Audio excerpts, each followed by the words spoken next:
देख सकते हैं कि हम लैंडर मॉड्यूल कुछ इस तरह चंद्रयान 3 का प्रज्ञान रोवर विक्रम लैंडर से बाहर निकला और चांद की धरती पर अपने मिशन पर निकल गया। शुक्रवार की सुबह दुनिया ने देखा चांद पर हिंदुस्तान का मून वॉक। ट्विटर पर बधाई संदेशों के साथ हैशटैग प्रज्ञान लैंडर ट्रेंड करने लगा।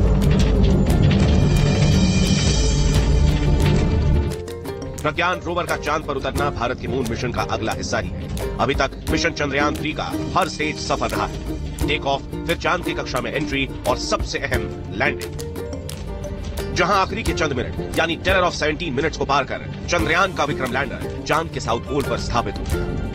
लेकिन असल मून मिशन की शुरुआत तो इसके बाद हुई। लैंडिंग के 4 घंटे बाद प्रज्ञान रोवर को चांद पर उतारा गया। अब सवाल उठता है कि प्रज्ञान चांद पर करेगा क्या, इसका मिशन क्या है। तो इसे समझने से पहले आपको दिखाते हैं कि आखिर ये रोवर है क्या और इसकी बनावट कैसी है। रोवर का सबसे अहम हिस्सा है उसका सोलर पैनल। प्रज्ञान पूरी तरह से सौर ऊर्जा पर चलता है, लिहाजा सोलर पैनल इसकी लाइफ लाइन का काम करता है। इसके अलावा इसके पिछले हिस्से में लगे हैं 2 कैमरे, नेविगेशन कैमरा लेफ्ट और नेविगेशन कैमरा राइट।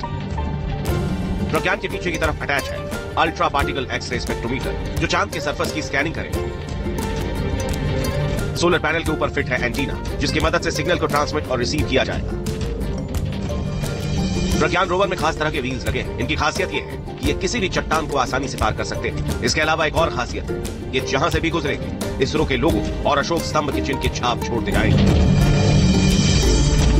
अब आपको समझाते हैं कि आखिर प्रज्ञान रोवर चांद के किन इलाकों में जाएगा और ये काम कैसे करेगा। चांद पर कौन सा देश कहां पहुंचा, ये देखिए। अमेरिका और रूस के मून मिशन ज्यादातर चांद की भूमध्य रेखा के आसपास रहे। चीन चांद के नॉर्थ पोल के थोड़ा करीब जा पाए, लेकिन भारत उस जगह पर पहुंचा है जो सबसे कठिन है, यानी चंद्रमा का साउथ। चांद के इस इलाके में गहरे गहरे गड्ढे, ऊंची चट्टानें हैं, लेकिन प्रज्ञान में लगे कैमरे चांद के सतह को पूरी तरह से स्कैन करने में सक्षम है।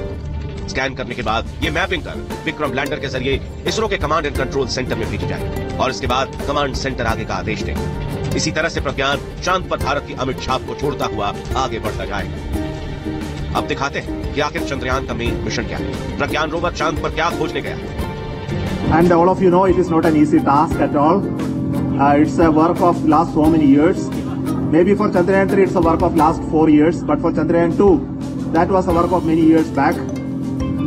And the learning that we got from Chandrayaan 2 of our unsuccessful attempt to soft land has really helped us in perfecting the methodology and also to have large number of experiments, tests to prove the process of landing.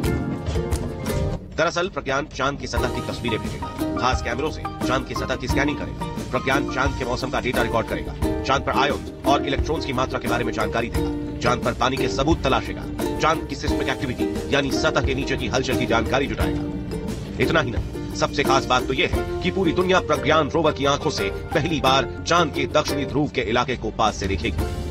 Pragyan 1 lunar day तक चांद पर रहेगा। चांद पर 1 दिन यानी धरती पर 14 दिन। चूंकि चांद पर 14 दिन उजाले के बाद यानी अगले लूनर डे रात रहती है, तो इस दौरान सोलर पावर से चलने वाला प्रज्ञान काम नहीं कर पाएगा। हालांकि वैज्ञानिकों का कहना है कि प्रज्ञान और विक्रम एक अतिरिक्त लूनर डे काम कर सकते हैं और कुछ संभावना ऐसी है कि ये अगले लूनर डे को रिचार्ज भी हो सकते हैं। चांद पर घूम रहे प्रज्ञान रोवर से पूरी दुनिया को बहुत उम्मीदें हैं, क्योंकि उम्मीद यही जताई जा रही है कि चांद के साउथ पोल पर जिस जमे हुए पानी का जिक्र बार बार होता है, अगर प्रज्ञान ने इससे जुड़े सबूत ढूंढ निकाले तो ये इस सदी की सबसे बड़ी खोज हो सकती है।